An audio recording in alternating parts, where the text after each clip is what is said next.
The Last Frequency with Mike Vera invites special guest Marshall Masters back to the show for a Planet X update.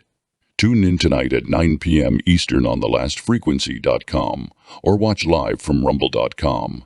The Last Frequency. We cover everything.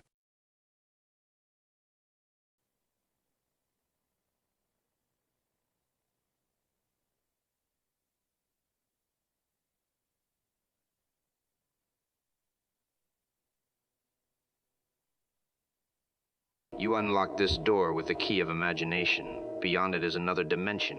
A dimension of sound. A dimension of sight. A dimension of mind. You're moving into a land of both shadow and substance, of things and ideas. You've just crossed over into the TLF, radio zone.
Good evening, good morning, wherever you may be around the globe, in the chat room, on another planet, or on the other side. This is The Last Frequency on the VARA network. It is Monday night, and we're ready to go here. This broadcast is coming at you live from the capital city, Columbia, South Carolina, located on the east coast of the United States. And my guest tonight, he is Marshall Masters. He's coming back to the show. It's been quite a while since I've talked with Marshall. And we're going to talk about this whole Planet X deal. Get a little forecast on it, if you will.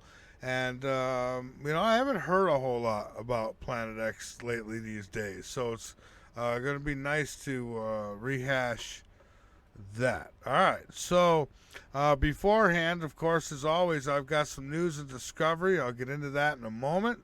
Tomorrow night, I've got Richard Souter joining me. It's going to be another good show, so make sure you tune in to that one also.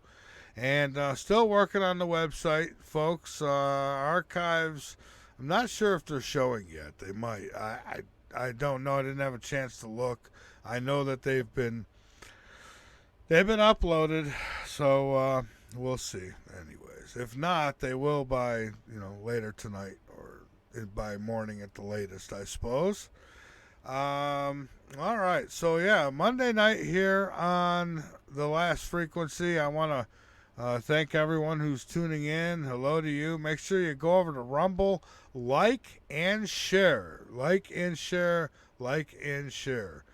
You can watch over there. If you want, it's there for you if you want, or you could just listen from the VARA network or the Paranormal Radio app or wherever it is you want to listen from. So part of the sun is broken, and we've talked about this once before. Scientists are baffled. They say we don't want to alarm anyone, but the sun is broken. How about that? The sun is broken. I wonder if this has anything to do with what Marshall's coming on to talk about tonight. A section of the sun has left the surface and begun circulating around the top of the star as if it were a huge polar vortex, and it's not exactly clear, they say, why it's happened. The observation was made possible thanks to the James Webb Space Telescope, And it's no surprise that it is piqued the interest of scientists everywhere. Um, Tamintha Skov is a space weather physicist who regularly shares updates on social media, and she seemed incredibly excited about the latest developments. Said something along the lines here: talk about polar vortex material from a northern province just broke away from the main filament and now circulating in a massive polar vortex around the north pole of our star, she wrote. So, implications for understanding the sun's atmospheric dynamics, they say above 55 degrees, here cannot be overstated. Solar prominences consist of hydrogen and helium, and they extrude from the sun's surface, releasing plasma. And they say that while there's confusion really around the cause of this phenomena, it could be related to the reversal of the sun's magnetic field, as well as the fact that something expected has been known to happen when the sun reaches a 55-degree latitude in every 11-year solar cycle. So, a piece of the sun breaks off. That don't sound good. That don't sound good at all. It didn't sound good the first time I heard it. It don't sound good this time either. Why would a piece of the sun break off? Why, folks? Why would that happen? Something breaking it? I don't know. I'm just saying. I'm just asking the question. Newly discovered T cells could rid late stage cancer patients of tumors. Scientists have stumbled upon an extraordinary living drug in the blood work of a late stage cancer survivor. So, a year after receiving the biggest development in cancer therapy in over 50 years, this patient's body was still protected by a fleet of souped up killer immune cells known as T cells. Researchers at Cardiff University in the UK found that these special T cells may be much better at recognizing and attacking tumors than average T cells, and that they could even take down multiple different types of cancer from various angles at once. They said their findings really surprised them, and nobody knew that individual T cells could recognize cancer cells via several different cancer associated proteins. So basically, this therapy involves taking a patient's own white blood cells directly from their tumor and growing and artificially enhancing them, to better attack cancer. So basically, they're turning your cells into super cells, genetically modifying them. Now, I suppose if you have cancer, you're going to go for it, bro. I mean, I would do this over any kind of chemotherapies, I'll tell you that. So, in clinical trials, the therapy seems to work more than 80% of the time. How about that? Despite these incredible results, scientists still don't know how the therapy works on a cellular level. So, this study is published in Cell.com, so you could go see it for yourself, Cell.com. And so, always hope, folks. Always hope there's natural remedies, and then there's things like this. I mean, whatever works. That's what I say. First ever elements are discovered on the moon's south pole. The Chandrayaan 3 has also found aluminum, calcium, iron, chromium, titanium, magnesium, silicon, and oxygen, while the search for hydrogen is now underway. So this is the Chandrayaan 3. It's been on the moon for a week now, maybe a little longer, since I've snagged this story. Following its triumphant landing on August 23rd, detection of the elements, it's been a little longer, was announced by the Indian Space Research Organization. And so they say that they have now measurements on the elemental composition of the lunar surface near the South Pole. And so, yeah, they're finding things there. I wonder why. I don't know. I don't know. You know, some people say the moon ain't real. You know that you can get in and drive that thing away. I don't know. It might. If I hope no one drives it away. Joe Biden held remarks from the White House the other day, after in the afternoon, to address his plan to lower health care costs. And apparently, while he was giving his speech, he's, as usual, having trouble reading the teleprompter, and his eyes were even closing, like he was dozing off while he was talking. Not good. Not good at all. But, you know, it's not been good. It's not been good. His family should be ashamed of themselves for putting him on the spot like that. I mean, he don't know. He's just, you know, he's trying to do what he's told. Anyways, nor here nor there tonight. Tonight it's Marshall Masters, it's Planet X, it's you and me. I'll be back in just a few minutes. You're listening to The Last Frequency. You're also watching it over on Rumble. We're on the VARA network. We'll be back in just a few minutes, folks. Don't go away. Oh, good Lord. Boy, what times we live in, huh? What times we live in right now. And we'll get the whole scoop on that and see if there's any connection when we get Marshall on here in just a moment. Speaking of Marshall, author Marshall Masters has written numerous books addressing Earth changes, space threats, and sustainable survival strategies and technologies. His mission? Well, it's to help survival community leaders to create sustainable communication strategies using affordable two-way radios. He holds an FCC amateur general class radio license, has completed hundreds of hours of emergency training courses in preparation for, all of his books, really. And he's been at this thing for quite some time. And it's been a while since I've talked to him, so I'm looking forward to doing that tonight. One website I got here is www.yowusa.com. That's YOWUSA.com. There's MarshallMasters.com as well. And if that's wrong, he can correct me. He's got several books, and, well, he'll give you all that information just as soon as I get him on here.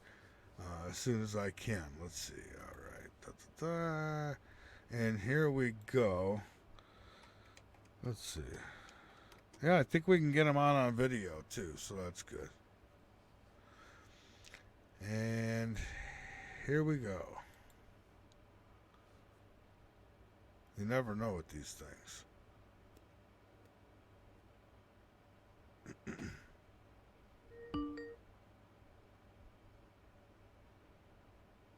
Alright, we're ringing, folks.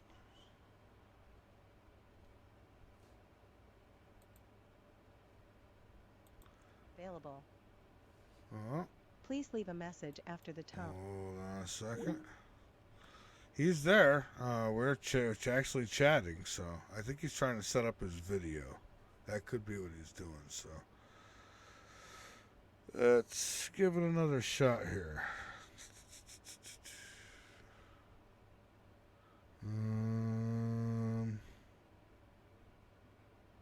All right.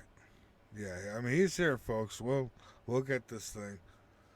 What am I doing over here? Let's see. Put that down. I need to be able to see it. All right. Just give me a second, and we'll get this thing right. All right, here we go. Let me try it again.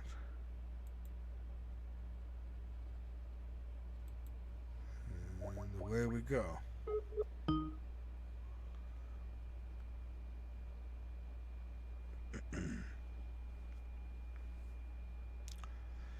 Good evening, Marshall. How are you? Okay. Good. It's great to have you here. It's been a while, my friend. It's nice to get back into the subject. I haven't heard a whole lot about it these days. So, All right. Well, We anyways, yeah. are to let me know when we're live. All right, we are. And again, thank you for taking time out to be here. I do appreciate it. You're And welcome. let me see. Let me get you on. I got there. You are. Now I got you on video. Okay. So Marshall, again, thank you so much. I think I've got your websites right here. You still got marshallmasters.com and YOWUSA.com. yes, sir. Okay, those are the ones. All And then right. also add a third one to it, Colbrin.com. What is that? Colbrin, KOLBRIN.com. Oh, okay. All right, great. And when I put up the archive, I'll make sure that's in there. All right, so Marshall, I guess first things first, maybe a little background. It's been a little while. I'm sure we've got new people. Maybe a little background on yourself and how you got into the whole Planet X thing, and we'll go from there. Well, I've been doing this since 1999, and that's when I got my start.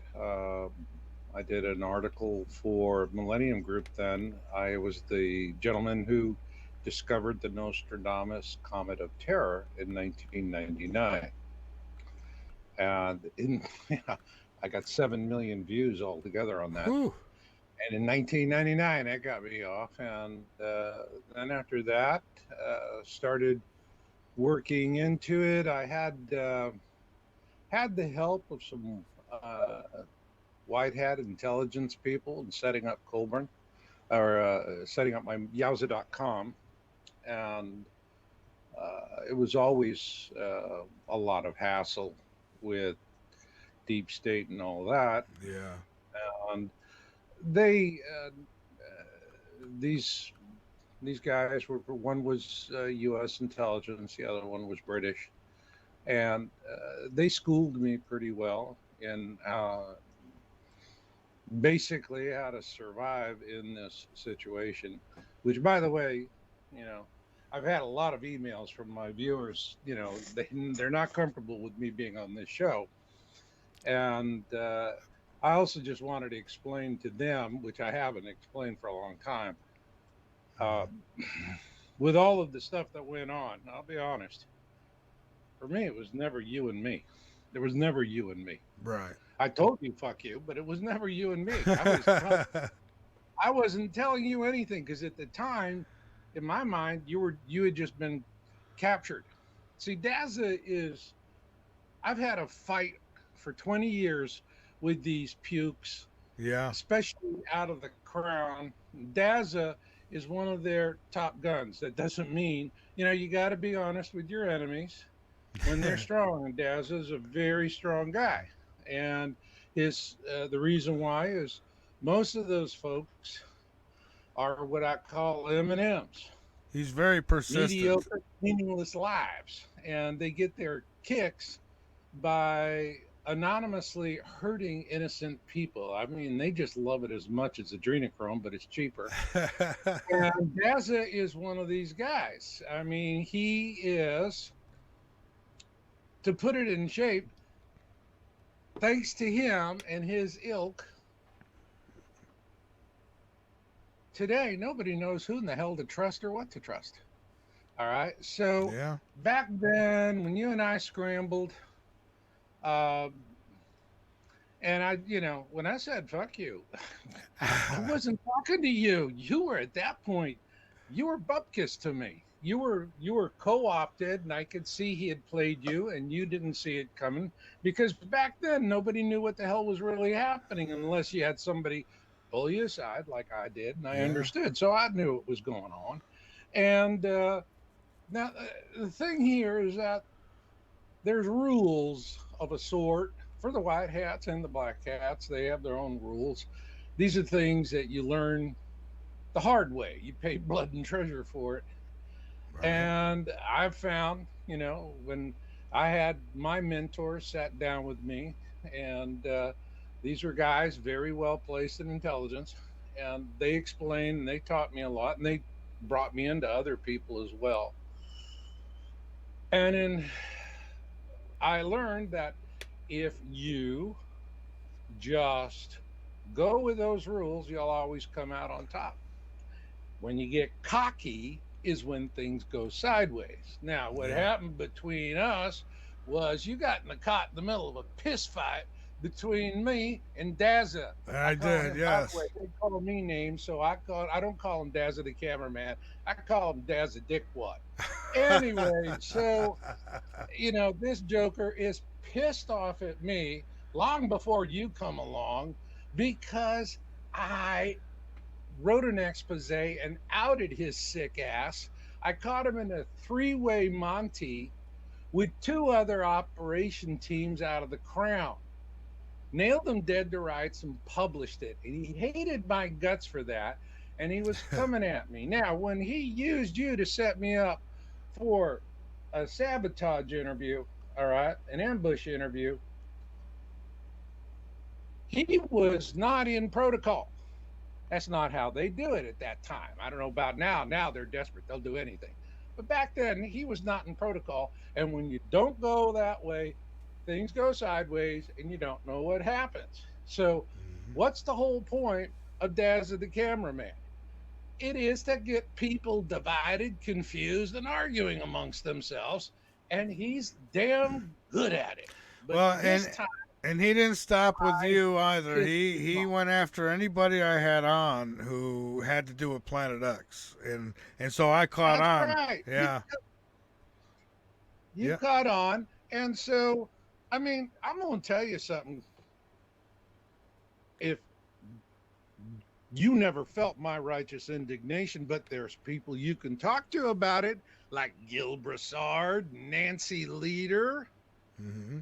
Morrison at NASA, even Hoagland.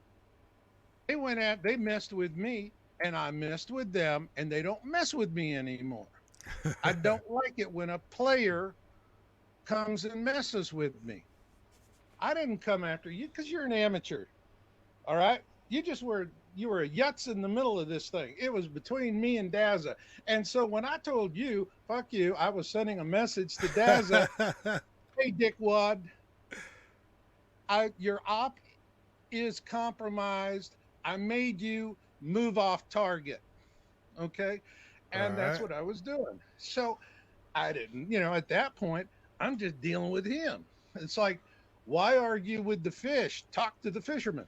Yeah. And he was the guy in the boat pulling you up. He had the hook in your jaw. Well, and then quite frankly, Michael, I gotta say, I don't have a beef with all the shit you mixed me with over the years because you were like a stuck slot machine for me. Ka-ching, ka-ching. I have been getting nothing but people coming to me, and because it's schoolyard politics, it's like who's getting an ass whooping? Let's go see who's getting an ass whooping. And they come over and take a look at my Well, site, and they go, "Hey, he's not such a bad guy." And next thing you know, I got more audience, everything. All my numbers go up every time you razzed me. It all went up for me. Don't know well, how it worked for you. as I So as I said, it just was so everybody knows, it wasn't that's handled right. to me, it was just business. Yeah. All right. There's nothing personal here. There's no you and me in this. Oh no, I've got This is no. business. I'm good. I've got no. And in business, you don't get mad and you don't get even. You get your way. And my way is to help people survive what is coming over the objections of dickwads like Daza. Okay. That's it. Point So we taken. talked enough about it. I don't want to give him any more power. I've already kicked his ass because the whole point of what he did with you was to cost me audience, and he increased my audience. Okay, so Daza went sideways, violated his own protocol, got his ass kicked, and I'm laughing at it. But the All reason right. why I came on the show was not that. You got a large audience in Europe, and Europe is in the crosshairs of some nasty prophecy. I hope we get into that later on. So I wanted to reach out to your folks in there, and let's go Yes, sir. ahead. And, I've been doing this for 20 years. Well, I know you've been Yeah. at it a The while. only one that's been longer than me and is still alive is Nancy Leader. Yeah. And, yeah, the thing is, I've been at it I've been tracking it.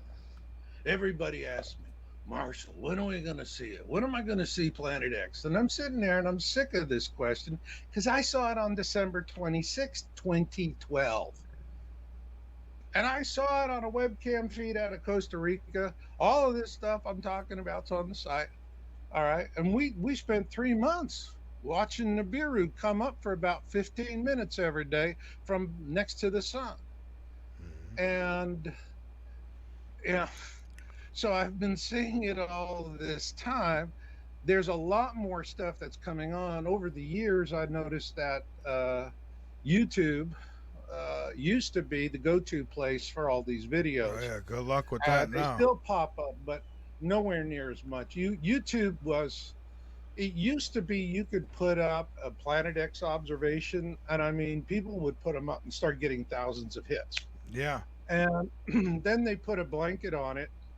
For example, if you go to YouTube and type in the YouTube search engine Marshall Masters Planet X, you know what you're going to get? Raspberries. Okay, so I am completely capped on that stuff. If you go to Planet X, they'll always direct you to Planet 9 with this astronomer, Pluto killer. Guy's name is Brown. He's another dickwad, okay? And he's a deep state guy who did this thing to create this whole Planet 9 false flag farce. Again, that's documented. What really happened, this happened some years ago.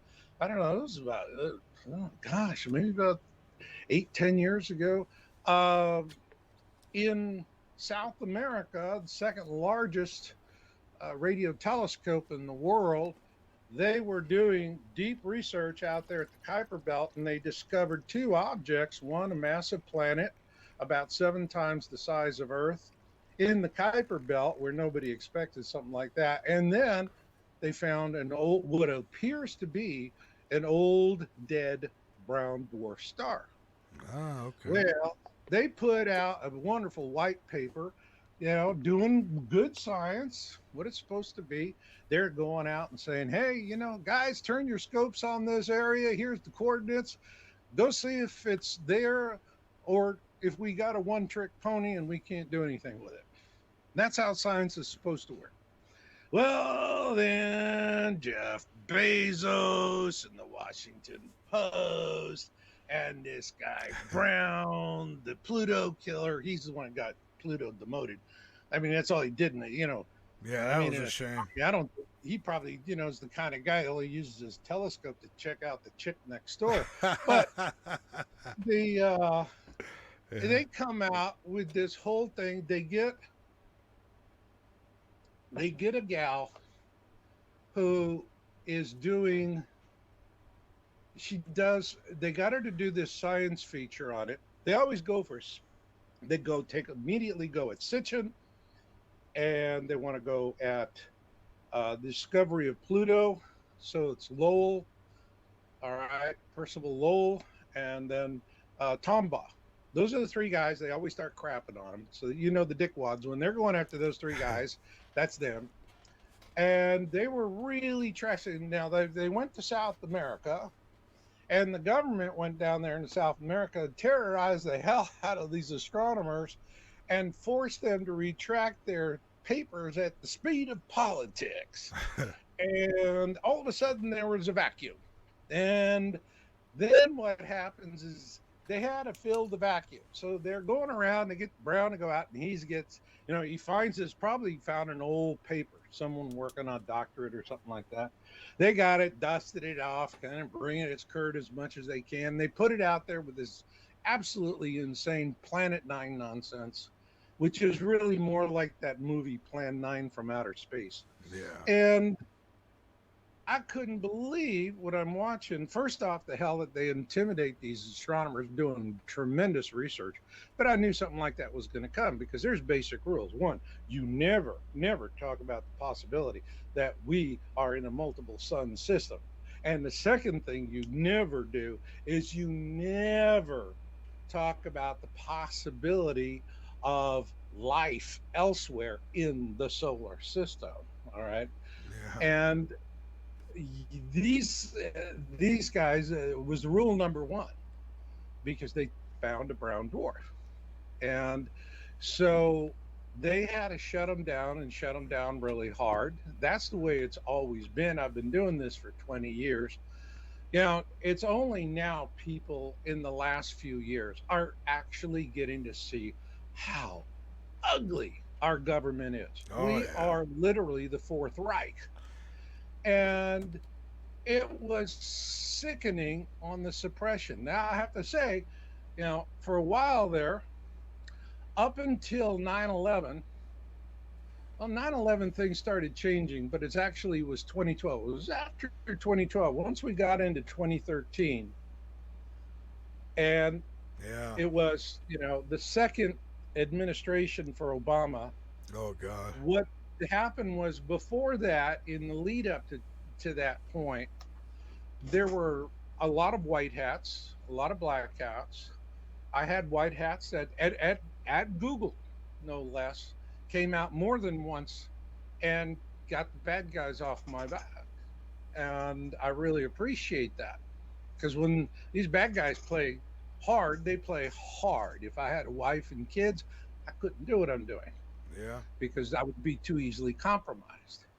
And I knew this was a long, lonely, hard fight, and that's the way it's been. And by God, I'm in it for the duration. But they always are coming at you.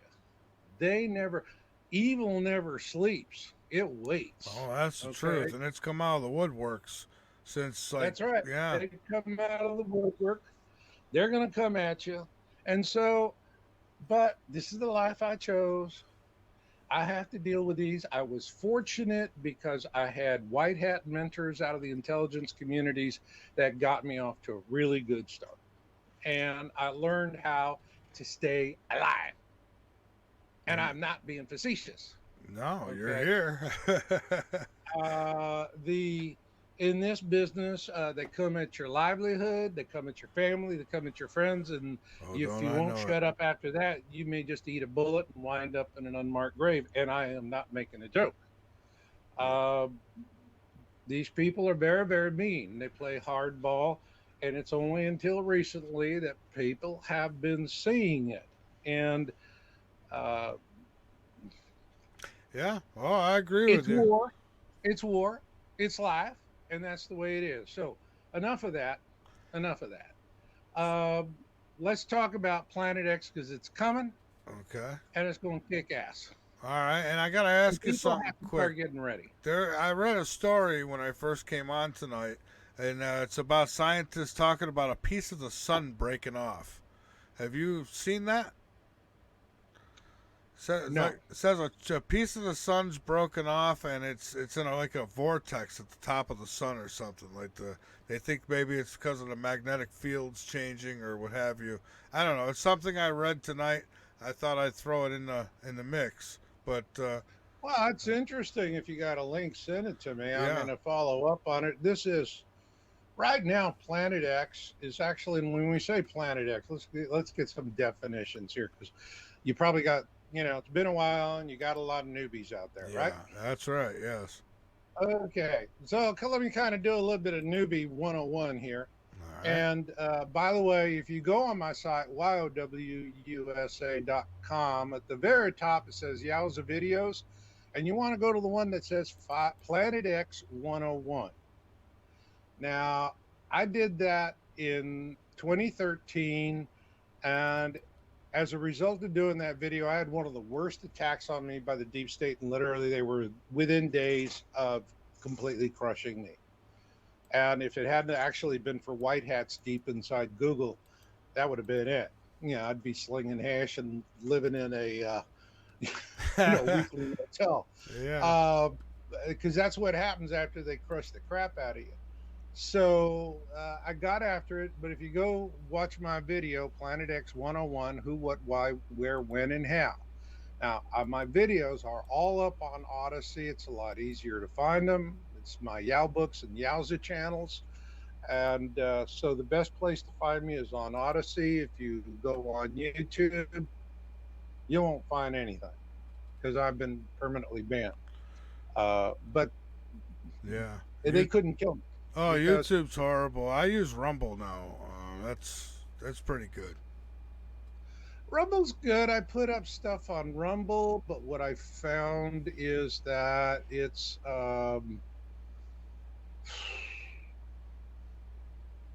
I put up a series on Rumble, and it I put it up on Odyssey, and Odyssey is, I mean, you compare Odyssey to Rumble, it's like comparing a basketball to a grape. And I was getting four times more traffic with Odyssey than with Rumble. I didn't know about Um, Odyssey.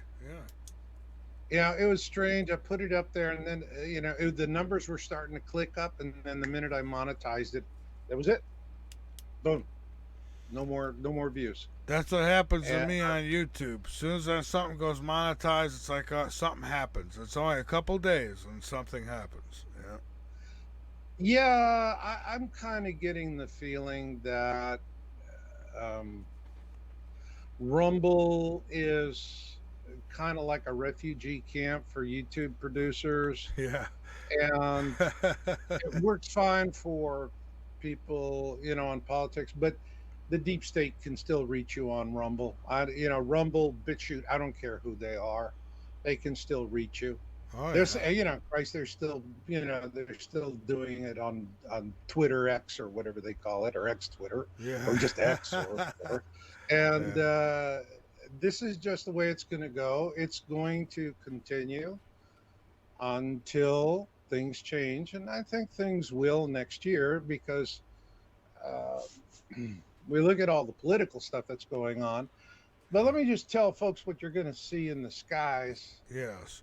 in the next couple of years coming ahead. Now, when we say Planet X, really technically the precise name for it, the proper name for what it is excuse me, is the Nemesis constellation. And it's like a mini solar system inside a solar system.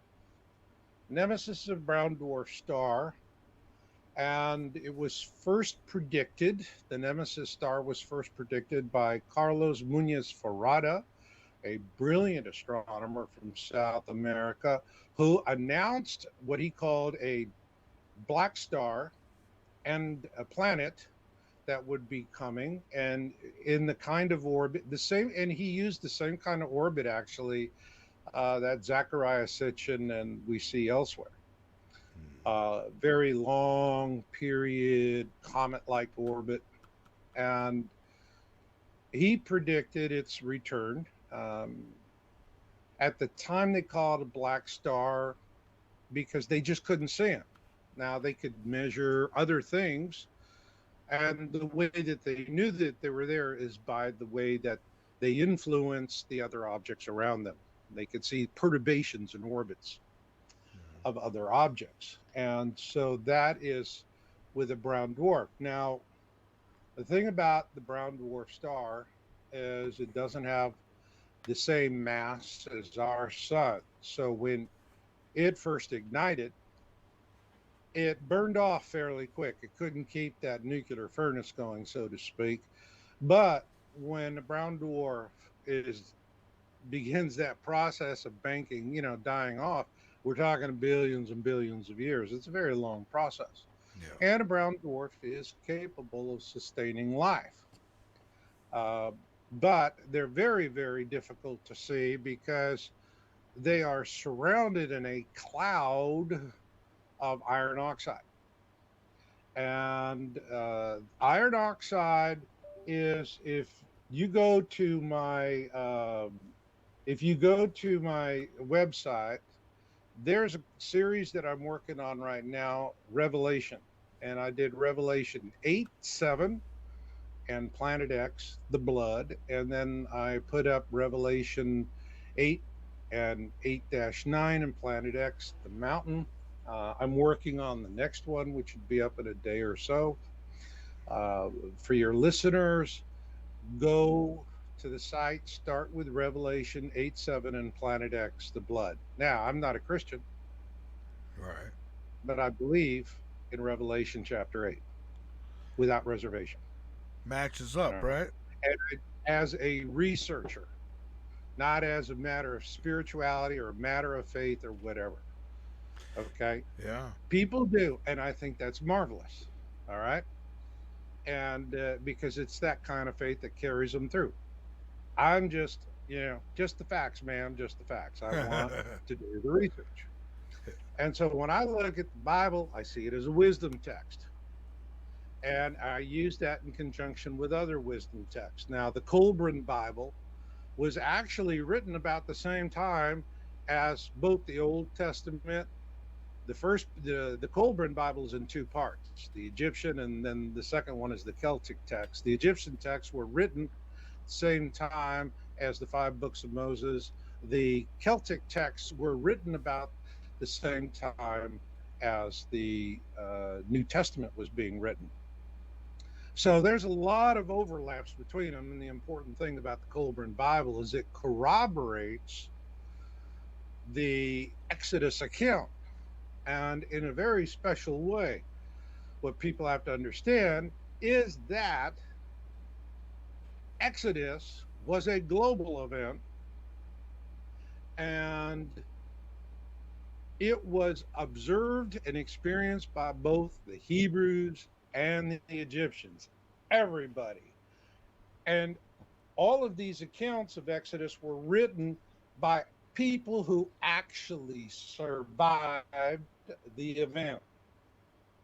These are survivor narratives. And I think that's an important part for Exodus that people have to understand is that Exodus, because it was after Exodus that the five books of Moses, the Old Testament of the Holy Bible, that's when that was inscribed, and the Egyptian accounts of Exodus at the same time. So these are survivor accounts. It's not airy fairy artsy wartsy hootsy choochie.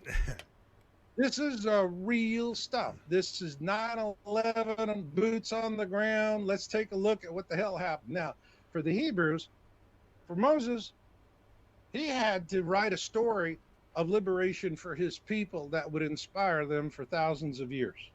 And he did a marvelous job. The Egyptians they're granular as all get out, and they just tell it the way it is. Yeah. And you read the Egyptian accounts in the Colburn, it's like reading man on the street interviews. All right. So all of that was, it all happened in the plagues of Exodus happened. All right. The plagues of Exodus happened. And they are scientifically linked. Now, because this is allegorical, Moses had to get this story to leap across time. He had to put it in an order. So he was sitting there. He saw the destroyer. That's what everybody calls Planet X in the Colburn Bible. They call it the destroyer, or the Celts call it the frightener. And he saw it. The Egyptians saw it. And if you read the Egyptian accounts, you know why Moses doesn't mention it. Because when you read it, it's like, where does this stuff come from? I've never seen anything like it. Imagine hundreds and hundreds of generations, and everyone's going, I never saw anything like this. I can't figure it out. So that's the reason why the Bible accounts are sketchy. But on the other hand, when Moses does deliver, he delivers, but especially in Revelation 8, John makes good the goods. All right. Yeah. And so when he is Revelation 8:7, and the first messenger did sound, and then came hail and fire, mingled with blood, and it was cast to the land, and a third of the trees was burned up, and all the green grass was burned up. What happened was I was working on a new website for Colburn.com, my book. And if you go there, Colburn.com, it's got a lot of interesting stuff in there you can read without to buy anything. So go ahead and give it a visit. Check the about page. It's kind of interesting. And the thing about Young's literal translation is the word blood. It's used as a metaphor. All right. Now, I am an author and a publisher and a psychic. And when I read John, I read it that way. When I read John in chapter 8, He's got it together. When I read chapter 9, I know as someone who's done a lot of psychic interviews, I'm going to talk about this at length in my next article. He saw something that just flat dropped him on his head. And when you read 9, you can see he's really affected by what he has witnessed, which when I look at it, my initial impression is it reminds me of a lot of people are worried that CERN will be used to open up a portal to bring a whole bunch of nasty aliens down Yeah. and make caca poo poo for us. So you got that. But the problem for me with 9 is I can't get it to click, you know? I Yeah. can't get it. It's because he was so affected when he wrote that. I can tell it. I read it. I make a living reading what people write. All right. Yeah. And I could tell he was affected, which means don't throw it out. That's no point in that. What you do is if it's that way, just be patient. The universe works on a need to know basis. When we need to know, we'll know. And then 9 will make sense. But it's not going to make sense until we get much closer to it.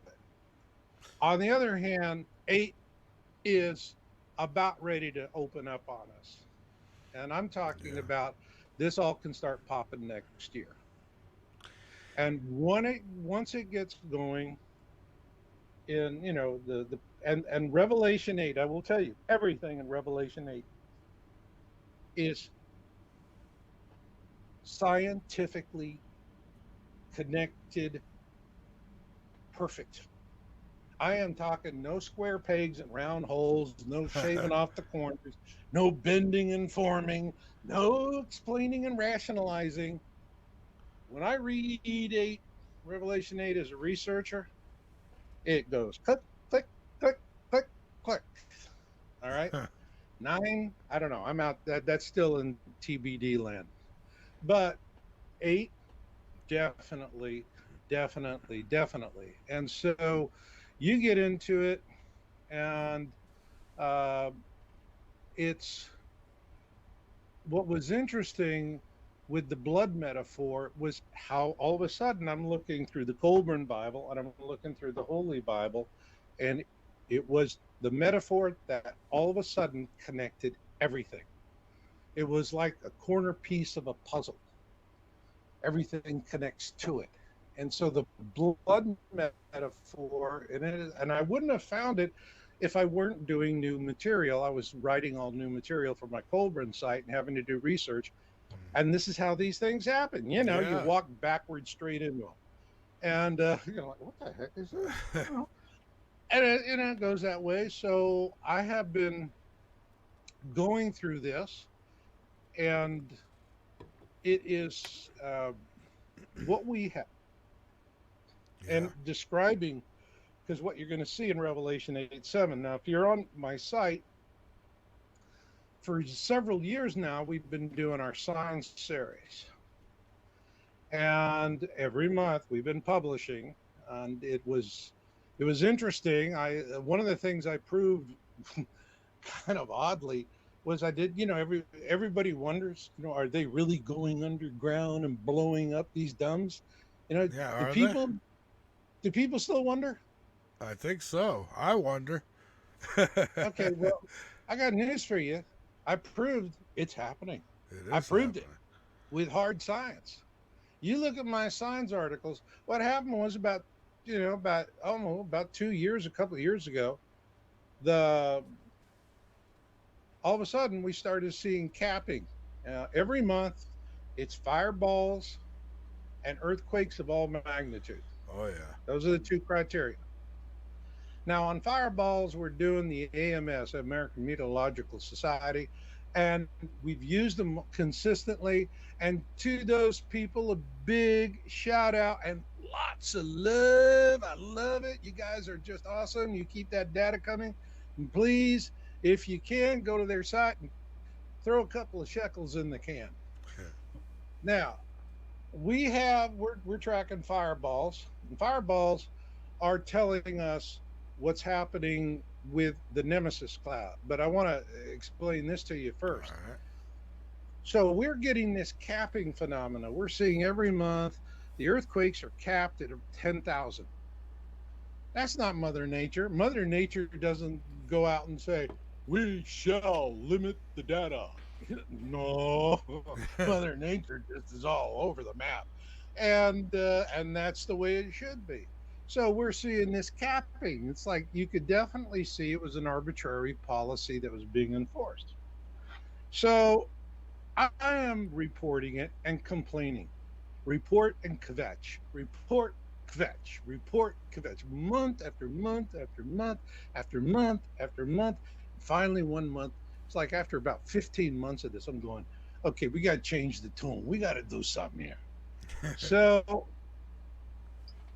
I create a new graphic, but then I'm thinking back and I'm remembering back in around 2018, 2019, we started seeing something interesting because we have a vast database on earthquakes and fireballs. And what we were noticing was this pattern of earthquakes that were always coming in at 3-1, 3-2, or 3-3. Yeah. Okay. It was always at 3-1, 3-2, 3-3. And then they would be followed by a swarm of aftershocks. And these are like ones and twos, little ones. But what was interesting was that the first shock, the event, the initial event,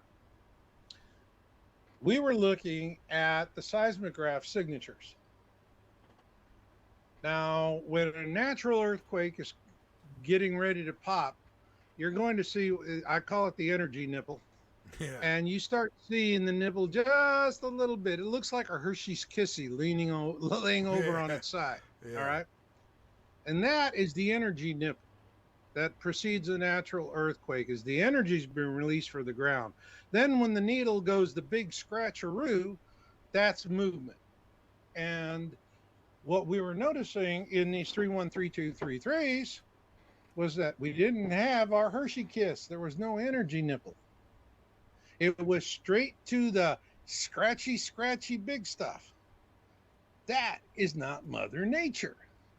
So we did some more research, and what I wrote in the article based on that is what's actually happening is the 3-1, 3-2, 3-3 is what's being caused by detonating nuclear devices underground. Oh, wow. And that the aftershocks, which are normal, had the energy nipples, okay, but the first event didn't. So you had an unnatural event triggering natural events.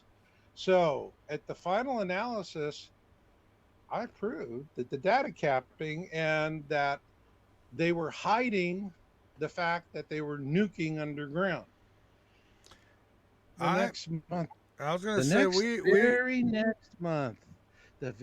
next month, guess who stops the data capping? Ho ho. Yeah. Yeah, I was gonna say we had a series of earthquakes here in my area. It was not too long ago. There was just like every day there was just a bunch of little ones, and I kept thinking, boy, we're gonna have the big one. But maybe that's what was going on. Someone said, no, they're messing around underground, and so that could be what's going on over here. I guess through the whole country, because people are hearing rumblings at 2 o'clock in the morning, and you'd get these little shakes here and there, and I don't mean, what the heck? Something must be going on underneath. Now let me ask you, who do you think was capping that USGS data? Who do you think was doing it? The powers that be, I'm sure. Whoever that might be. Black Cats? You think it was the Black Cats? Quite possibly. Guess what? The capping started in the last 3 months of the Trump administration. Oh, yeah? That's right. So what is That's that? right. What, So what's that tell us? What does that say? Yeah. It says that the white hats are nuking the crap out of the domes, and I caught them red-handed, and that's it. All right. So that was it. They had to throw in the towel and start reporting natural data. And we've been tracking that ever since. So you can go read our articles month after month after month after month after month. You can see the data capping. It was always, there's an old saying in accounting: you keep three sets of books, one for your friend, one for your partners, one for the government, and one for yourself. And boy, that was the case here. They kept three sets of books. Yeah. But it's nice to know that I forced it out. Um, in retrospect, I thought about it, and it's like, well, what the heck? How many people really know? But for me, I mean, after that, it was like, okay, I know you're doing it. I know you're doing it because I nailed you, Yeah. and I blew your cover, and you had to end your op. They're And so, detecting earthquakes on, well, moonquakes. They said, I was reading an article about that where they're starting to detect quakes on the moon, Mars quakes, and it's like all these different planets are having quakes too. And so I don't know. Is there? What are the effects right now of what's coming? I mean, what? I guess what should we be looking for? What I mean, are signs now, or are these signs, or? well, I mean, first off, it's on um, YouTube has suppressed it so hard, people just don't want to go be hassled Oh, with. I know. And so you're not going to see that much on YouTube. You'll still see them from time to time, but I mean, it's pointless. You put something up on YouTube unless you're going, I love Hillary. Yeah. That's it. You're not in the search engine. Oh And God, I used so to put you up a just got to show. be a sycophant. Yeah, I used to Yeah, put that's up it. shows we That's did, and they'd get 8,000, 9,000 views. I mean, the first few hours they were up, and now you're lucky if you can get 100. They're just yeah, yeah, yeah. yeah. It's YouTube. But interestingly enough, and I see some stuff on Instagram and Facebook, but the best place for me where I look most right now is on TikTok. And Yeah. apparently, when it comes to Planet X, the godless goddamn communists in China are a little more allowing than the godless goddamn communists in America. Yeah, I think so too. That's probably why they say, "Oh, stay away from TikTok. We want to ban it. Chinese are using it to spy." It's they can't control it. That's probably their problem. That's right. Yeah. I mean, uh, it's like telling a teenager, "Don't have sex until you're married." Yeah. Yeah. Right. Exactly. Right? Like they're gonna listen. Uh, the it's there's a lot going on, but here's what people are going to say. First off, you want to look at stuff again. Like I said, TikTok is.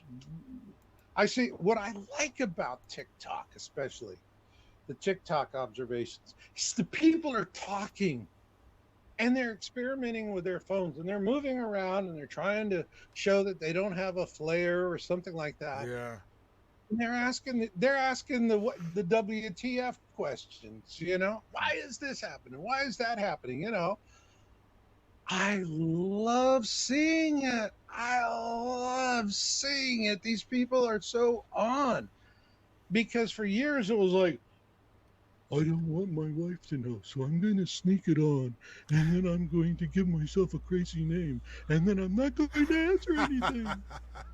You know, Yeah. Yeah. and Absolutely. you believe it or not, Planet X has caused a lot of divorces, and Yeah. people they start getting awareness. They see what happened, and then and usually but I mean, husbands and wives. I've seen wives come into awareness, and the husbands are jerks, and I see the husbands come into awareness, and the wife is a jerk. Oh yeah. Uh, One's trying to prepare, and the other one's making mockery of it. That's just not going to work. yeah, and then eventually gets down to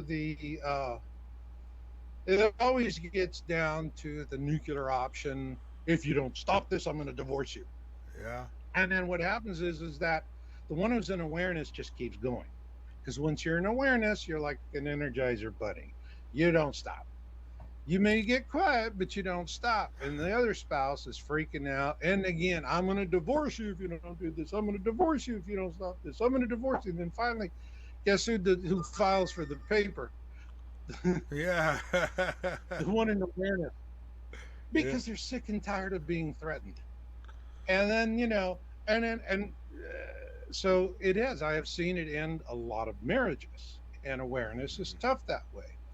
Uh, People get scared, they get freaky, they see there's reality that transcends the reality of their little comfortable bubble. That's it. Yeah. The dissonance starts to rattle them, and then they get hysterical and they start threatening. And, I think a lot of it, frankly, is part and parcel of the methodical destruction of the fabric of our society I agree. and how our system has been designed to bring the worst out in people, not the best. And it does. Um, and it does that. So that's a problem, but still the same. If you're in awareness, you know what you know. And that you can be threatened and intimidated until the cows come home. You know what you know. And now it's a different thing. So, what are we seeing in the sky? Well, Nemesis is interesting. We've been tracking it.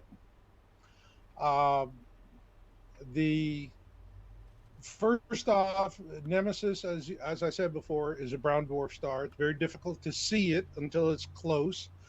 It's very easy to see in infrared, and it was originally the first time it was observed was during the 1983 IRAS survey that was conducted. And once NASA saw it, what happened was, remember the Pioneer probes they put out, the ones with the records, the golden records and the whale song and all that? That was kind of cool.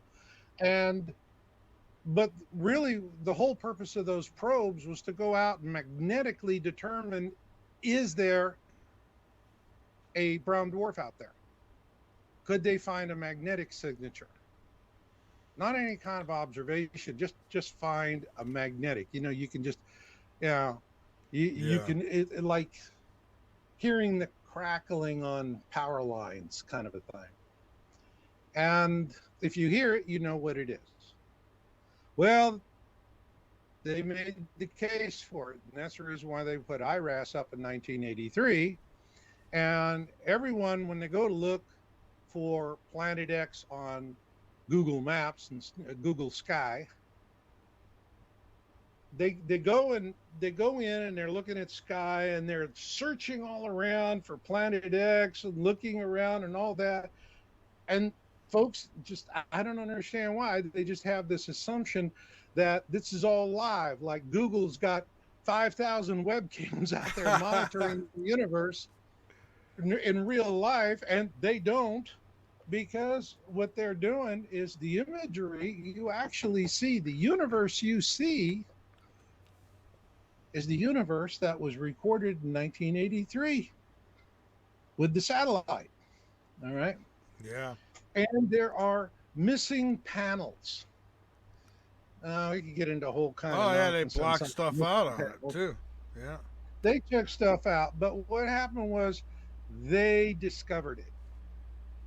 They found Nemesis, a brown dwarf star. You're not going to see it. I mean, it's pretty dark. However, in infrared, ooh, baby, that thing stands out like a sore thumb. What about night vision goggles, like the old night vision? Because I got a pair of those, and if I was in Europe, would I be able to, if I'm in the right positioning, would I be able to spot it with those? No, you don't need goggles, and you don't need to go to Europe. Okay. You just need to get up in the morning, and it'll be within 15 minutes of sunrise, within 15 minutes of sunset. Okay. But that's starting to change. Getting longer viewing periods. When I first saw it, It was bluish, and I actually didn't name it Nibiru. I called it blue bonnet because it looked like the color blue I of the blue remember bonnet that. Yeah. flowers in Texas. And I love those flowers. And I saw it on December 12th, or excuse me, in December 2012, day after Christmas. And then we had a team of people and we did a lot of research. We were sitting there watching Nibiru show up every day for about 10, 15 minutes because it was right next to the sun. And we'd see Nibiru show up and everybody's going, ooh, ah, ooh, ah. Reminds you, that remember, what was it from that Jurassic movie? First they go oohs and ahs and then it's the screaming and yelling. That's right. Yeah. And it was that kind of thing. But we were doing that. We observed for almost 3 months. We made hundreds of observations, videos, everything, documented it, published all that. And the United States government went in and replaced the webcam on Turrialba with an old camera that probably was used in the Kennedy Nixon debate. And on top of that, they put a screen mesh in front of the lens and they pointed it at the ground. I think that was a subtle hint to us that our study was concluded. But, we sat there and and as a result of those studies, we were able to get enough data before they cut us off. Well, we got lucky on that one because we got enough data in that we were able to plot the trajectory. Nice. And it has been in 2015, I wrote Surviving the Planet X Tribulation with that. It's on the money. What I wrote in 2015, you read that book, it's coming out. Now, I wrote that book actually for people of faith so that it would help them to explain Planet X to people who are having to come up to speed in the middle of a crisis. And at that time, and also because I believe churches and nonprofits are going to be the ones that are best for helping people to survive what comes. So I'm in service to them. And same thing with my book, Win-Win Survival Handbook, is how to build a community because you're going to have to go to ground. If you are still above ground, when Revelation 8:10 happens, you're going to die badly. Oof. Period. Oof. Period. Now, You're just going to die badly. if you're below ground, couldn't you be captured like in a sardine can? I mean, No, you'll be fine underground unless there's the thing of it is that the blood is iron oxide. The iron oxide is we have a cloud, we call it the Oort cloud. It's a ball of debris around our solar system. Well, there's a Nemesis cloud, the cloud around Nemesis, this little constellation. And that's what we're tracking in our science articles. We've been actually using fireball data to map the rings of the Nemesis cloud. And it's worked extremely well. We have a very good idea of what it is. And it's not speculation. It's like you can go and read the articles. We have the hard data, just absolute step by step by step. And so what we have determined is that there are 3 rings, major rings with gaps. And right now we're in the 3rd ring, the inner ring, which seems to be monstrously huge. And that is a real concern to me. Later on, when we start getting into when you start talking about wormwood in Revelation, that's where it's going to be awful. yeah. What I'm trying to tell people in this series is that the first thing that's going to happen is 8/7, and that'll be the hail and fire and blood. Well, the blood is the iron oxide, and it's Yeah. like a red pigment. That's what turns the water red, makes everything bitter. All right. So all the stuff that they're describing has a scientific basis. That's the important part. You go through the plagues of Exodus. The first one is what? The water turns blood red. All right. So Yeah. surface water turns red. And then what is the next thing? And the next thing after that? And When you're looking at it, it turns blood red. Then what happens? You have the frogs, right? Yeah. The frogs are coming out. Well, there's a very good reason for the frogs to come out. The Nemesis cloud is not only full of iron oxide dust, but its objects are, it's got a lot of iron stony,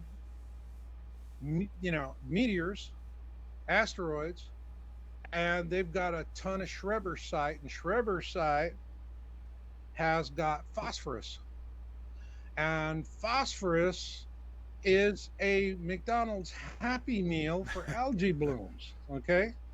I mean, that's it. They go gaga, whoa, whoa, double, super size me, baby. All right. Yeah. And what happens is it creates these big algae blooms. The algae blooms then start releasing a toxin, microcystin, which is a very deadly toxin. It's deadly enough that if animals drink water with it, they will die. If you drink water, it will die. All right. And in the water, it causes, a burning. Literally, it causes a burning of the flesh, and the fish are unable to do anything about it, but the frogs can, and they're pretty thin-skinned creatures. So that's the reason why frogs got out of the water, was the algae blooms. And if you go the rest of the, all the plagues of Exodus, when you put them in scientific order, they all connect perfectly. So I am finding solid science in this stuff.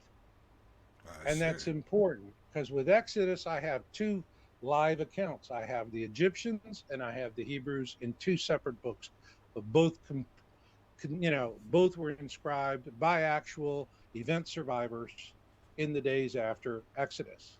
And so we have Nemesis out there, and it's got this big ball, and it's got rocks and whatever. So what is really happening in Revelation 8:7 is that with, Revelation 8:7 and Planet X, the blood, what we're having in this is it's going to be patches of meteors and iron oxide. We're not going to be in the cloud heavily itself. We are in the outer edges of the cloud.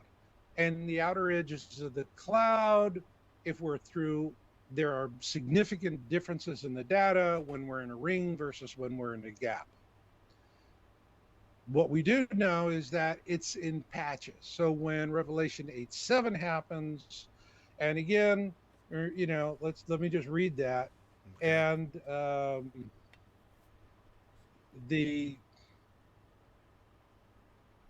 it's the blood, and you have these micrometeorites, and they're coming down, and they have phosphorus in them. Now, it's important. A lot of people think about phosphorus the military uses, which is white phosphorus. And white phosphorus does not occur naturally in nature. There has to be a process that creates it. But that is a very simple process. As I point out in the article, you take a kitchen match and you strike it. And what's that red kitchen match? That's red phosphorus. But once that phosphorus lights, it transforms into white phosphorus. All right. Okay. So this is the same thing. These things will have red phosphorus in them. It's coming down. You have ablation that is igniting the meteors, which will then become meteorites. And this is the reason why they're talking about the hail and the fire and the blood. And all of this is scientifically consistent. That's the important thing. You don't have to. When you read the article, I go in a lot of detail in explaining this.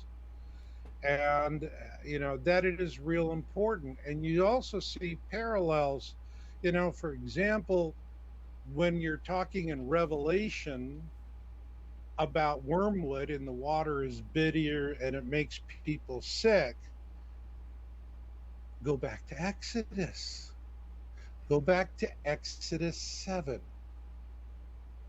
Exodus 7:18, and the fish in the river die, and the river hath stank, and the Egyptians have been wearied of drinking waters from the river.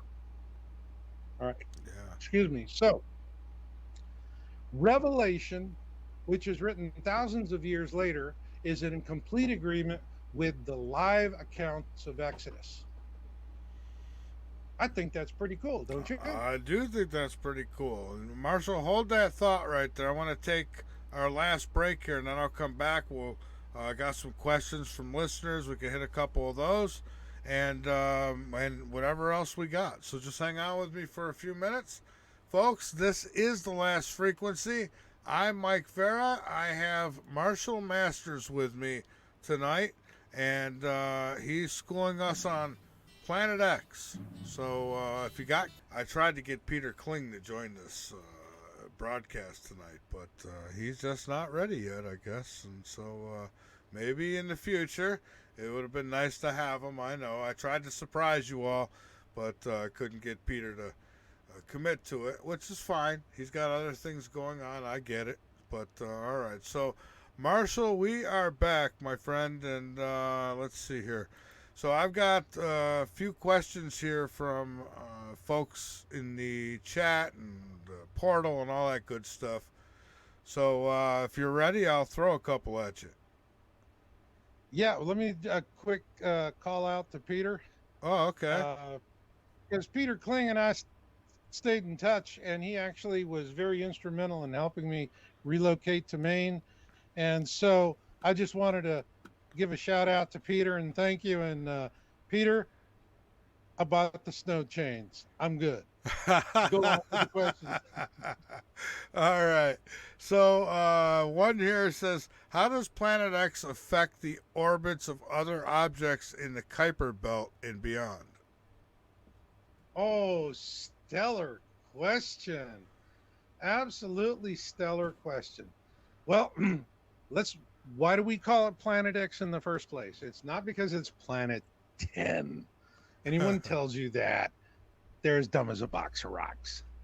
It's Planet X. The term was invented by around 1905 by Percival Lowell, who founded the Lowell Observatory in Flagstaff, Arizona. Now, he didn't found it so he could map the canals of Mars or whatever.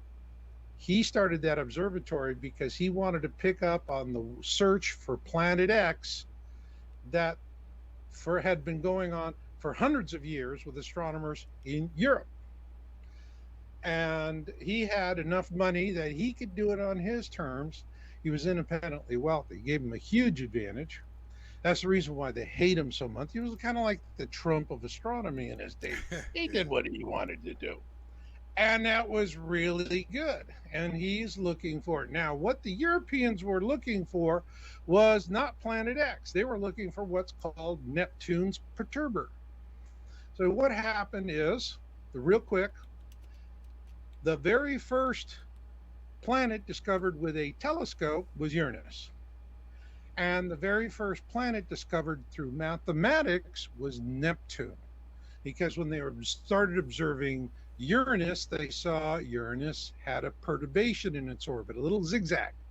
And they're going, okay, something big out there has got to be pulling on it to do that. And so they started looking for the perturber. And they found it mathematically based on their observational data. A couple of mathematicians worked it out. They sent off the coordinates to Berlin, an astronomer,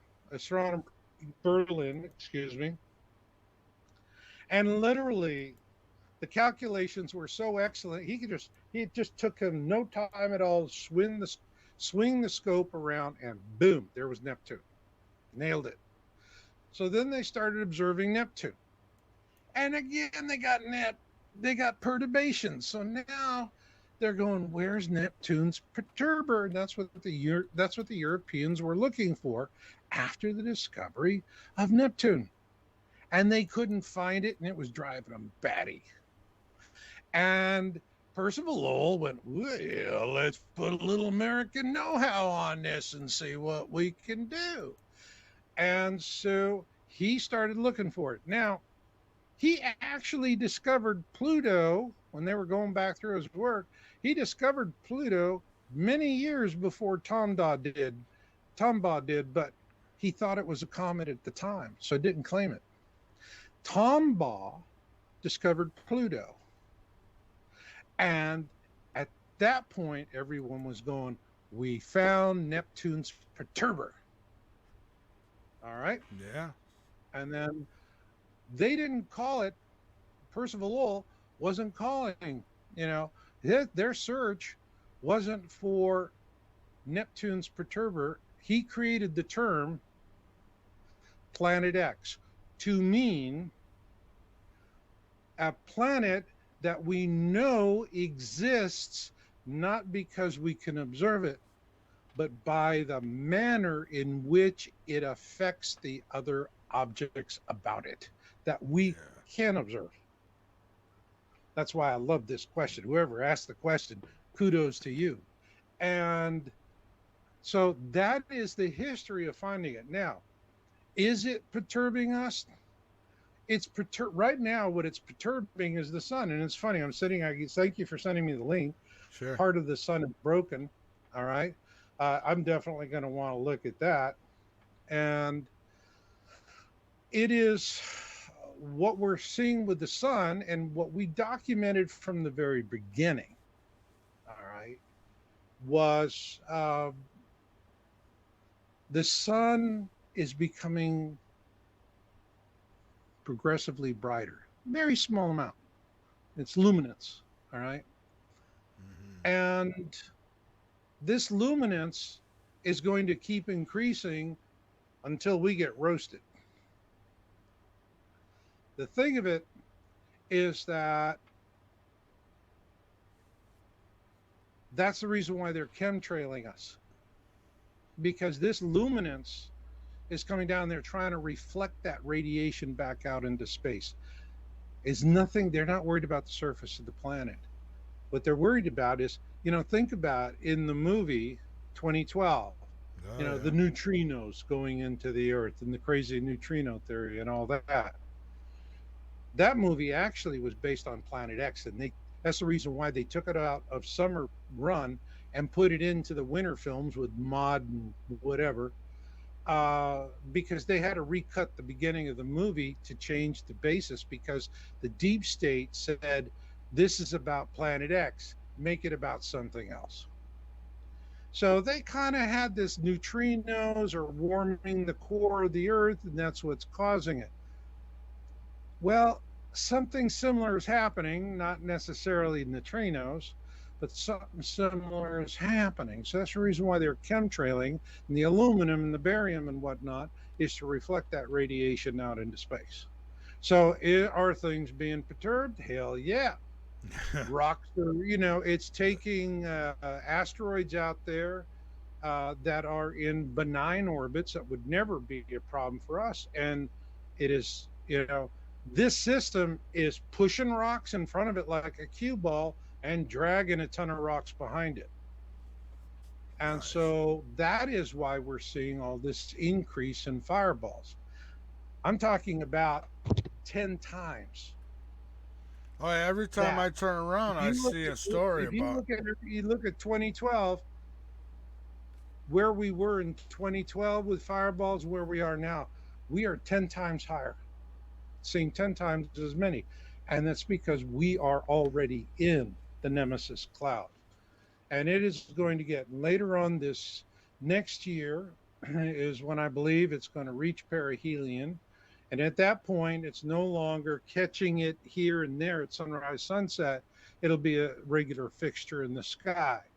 And they're going to say, don't worry about it. Don't worry about it. Not going to hit us. And people won't worry about it because it won't hit us. Yeah. But it'll do a lot of other things we don't want to think about.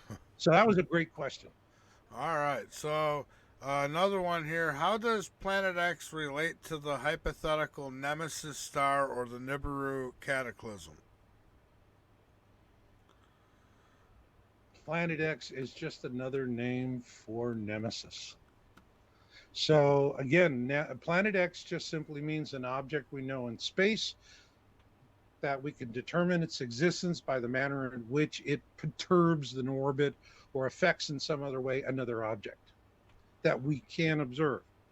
But Nemesis, the Dark Star, the companion to Sol, is the big bada bing. Now, it has planets and moons around it.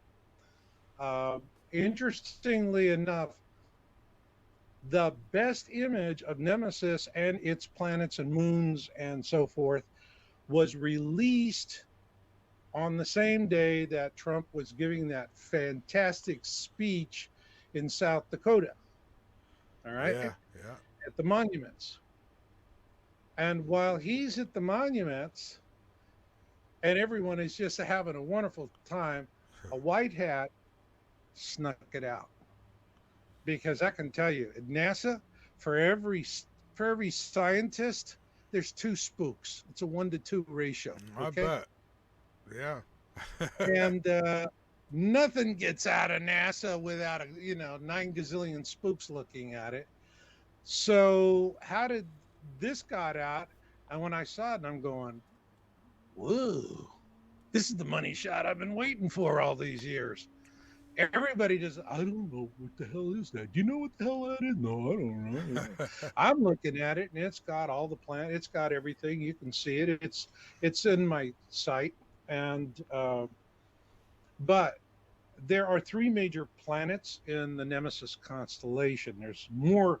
There's minor planets and moons, but you have 3 major planets, and those were named in my book, Being in It for the Species, which was published in 2014, and has, these were all channeled prophecies for this time that I did with another psychic. And what we have coming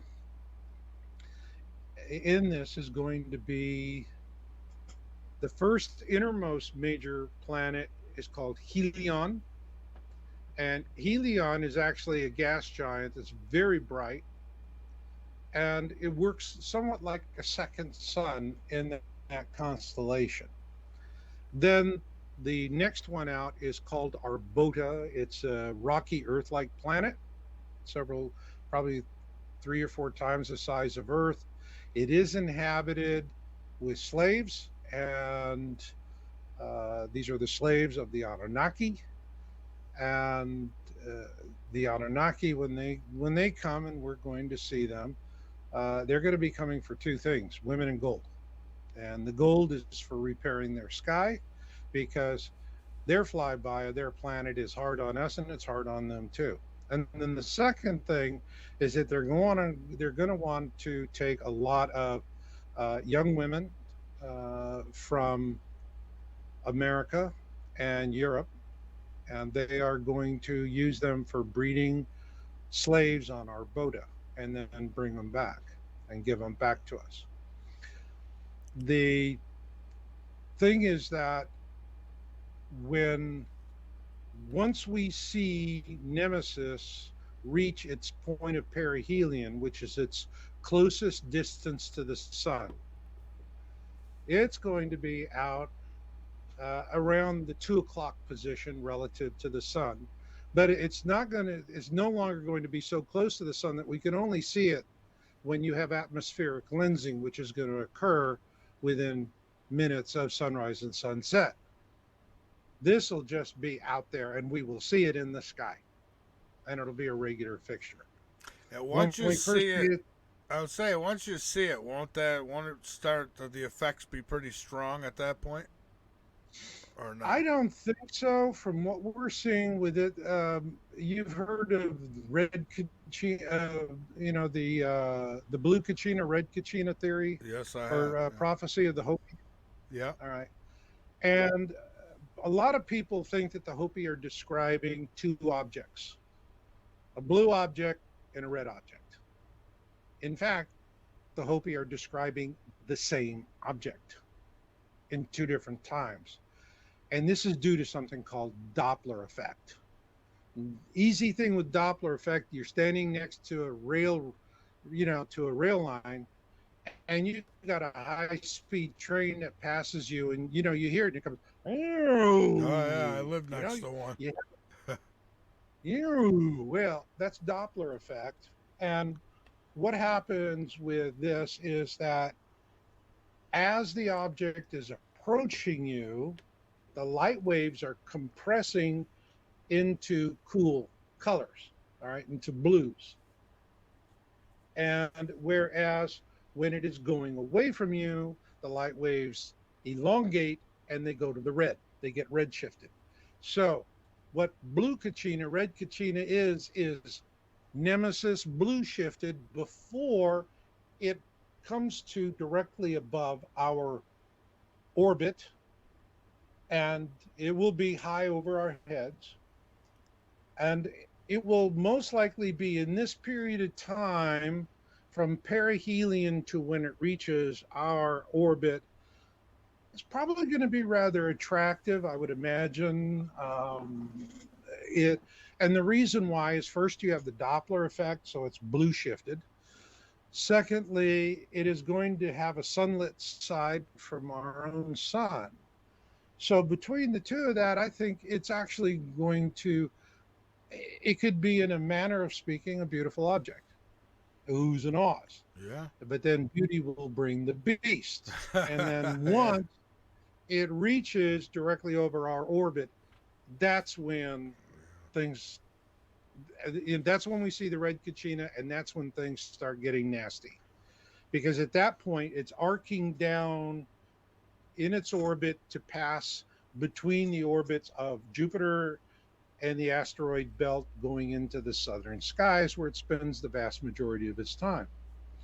And so that's what we'll see probably as we go ahead. It'll I think it's going to reach perihelion next year, because right now it is in that part of its orbit.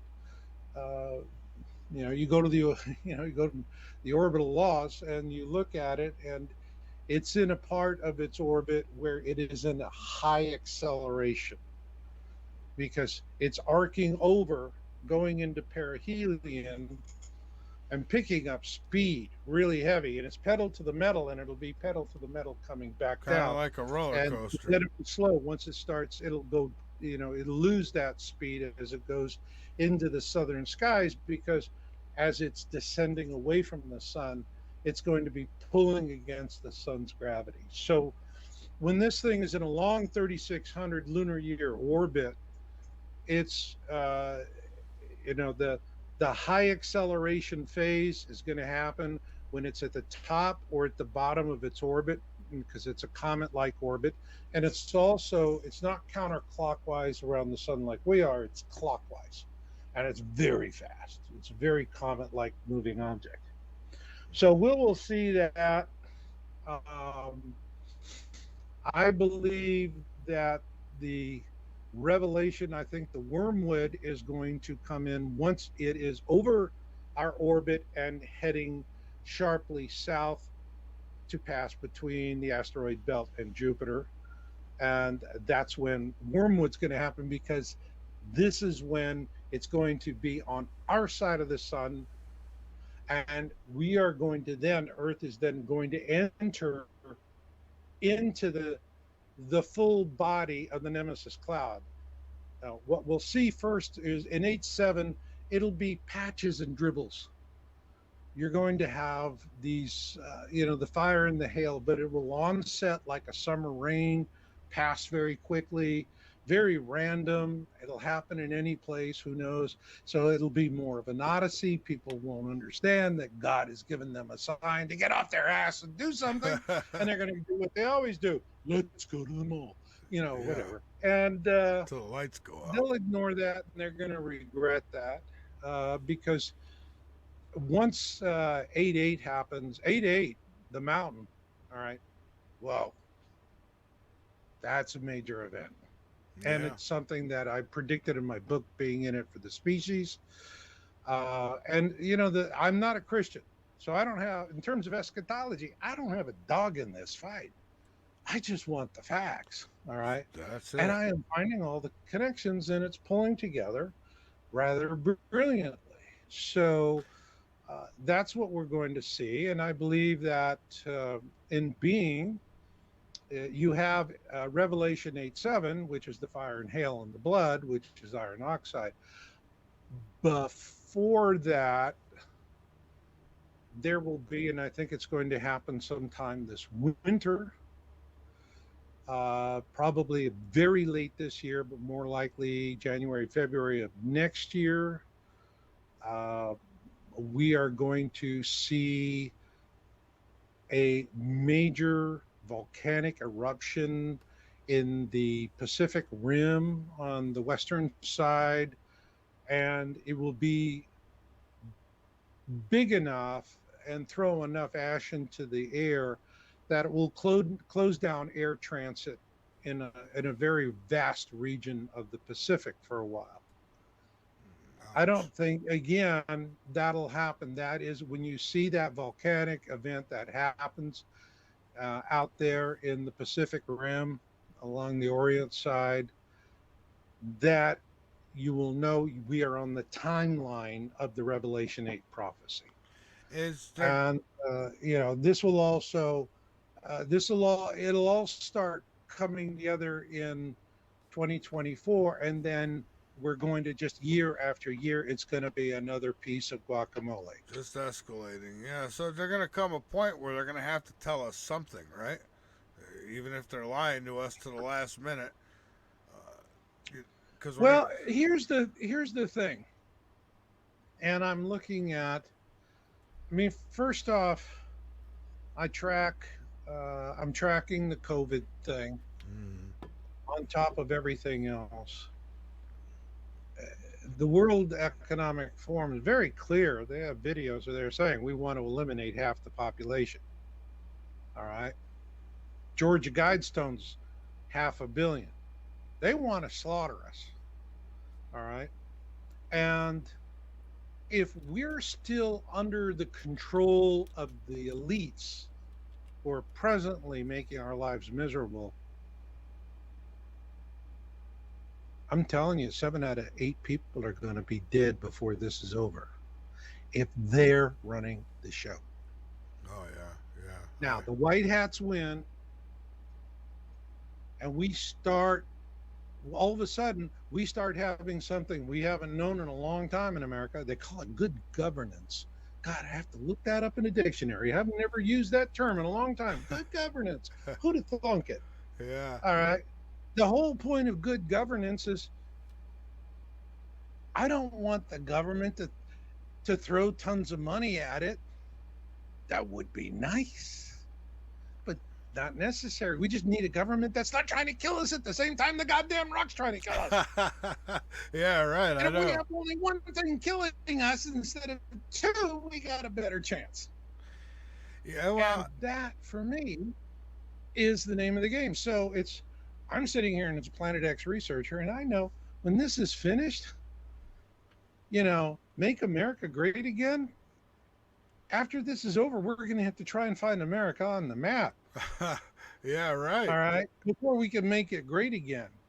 But the thing here is if good prevails over evil in time, our governments will be working with us instead of against us. And instead of 7 out of 8 people dying in what's coming, we trim those numbers down to something a hell of a lot better. Now, we can't save everybody. No, All no. right. And there's a lot of people that are just, when this misery starts, it's going to be a decade of misery. People think this, oh, great. So Planet X going to come, and in a couple of weeks, they'll open the Walmart again. Yeah, it's not like a Uh, tornado. Yeah. don't hold your breath, Bunky. Okay. That's not going to happen. This is going to be 10 years of grueling misery. And there are going to be people that are going to get through it fairly well because they organized, came together, planned, prepared, and did what they have to do. And I'm focused on those people. Those are the people I can help now. The people that are going, well, gee, I don't know about this. I don't know about that. I'm going to watch and see how it goes. I'll wait to make my decision. Yeah. And they're doing all that. And to those people who are doing that, and I know you think it's the clever and the smart thing to do, I just want to inform you that I don't know if you're aware, there is only one law of survival in the universe for sentient species. Let me repeat that. There's only one law of survival in the universe for sentient species, and that is if you're stupid, you deserve to die. Well, yeah, So, God's got a way of weeding them out, don't he? yeah, it's called the Great Winnowing, Yeah. and it is going to weed them out. And the people who survive this are not going to be the meanest, the biggest, the baddest, or the ugliest, or the richest. It's going to be stout hearted people of good character who care and care to get through it. And Yeah. those are the people that God is going to walk through this mess. Because that's the only way you're going to get through what's coming. Oh yeah, no power grid, no Right? Facebook, no Twitters, none of that. It'll all be That's gone. right. You want to walk out of this tribulation? You got to walk through it with God. Period.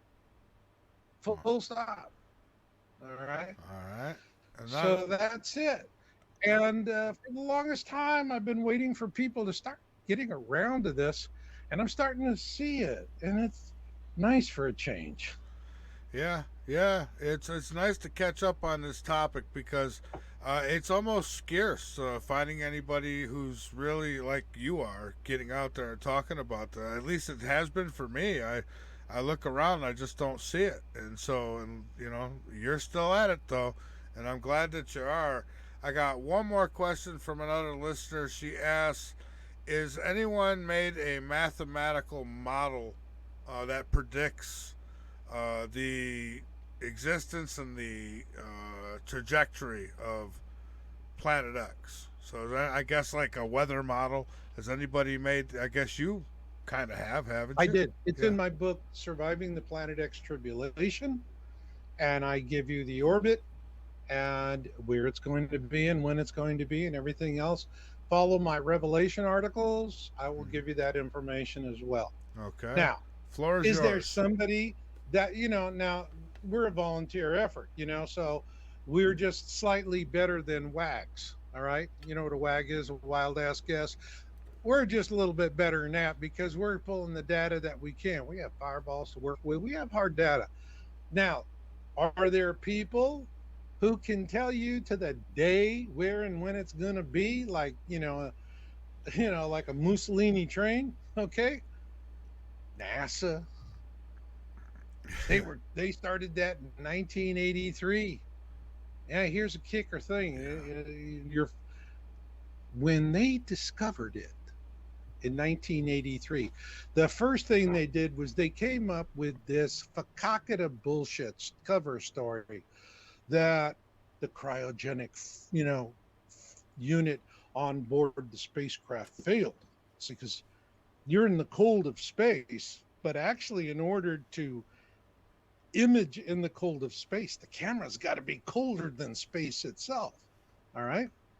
So they had this cryogenic freeze unit on the camera, and they're saying that it failed, which would account for the fact that they were getting telemetry data on it, navigation, health, and status, the satellite still going.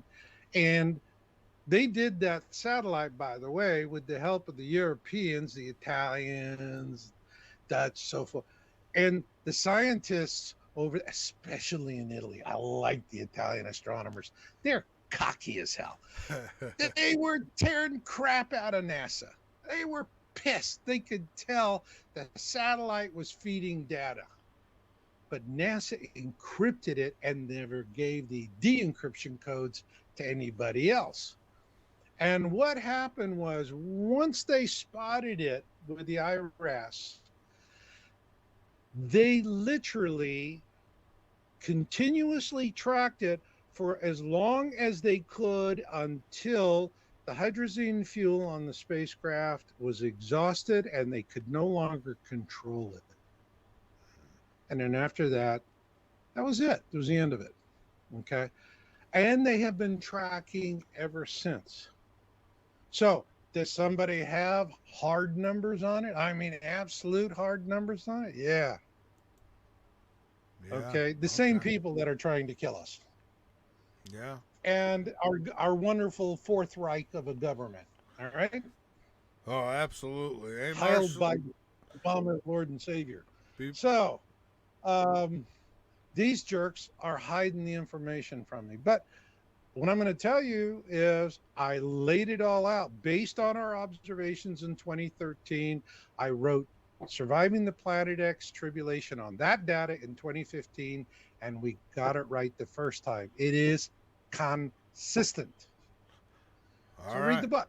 All right. And before we're done, couple minutes here. You want to get out websites again? Anything else you want to throw out there? Go ahead and let me thank you again for coming on to the show, and hope we could do this again sometime.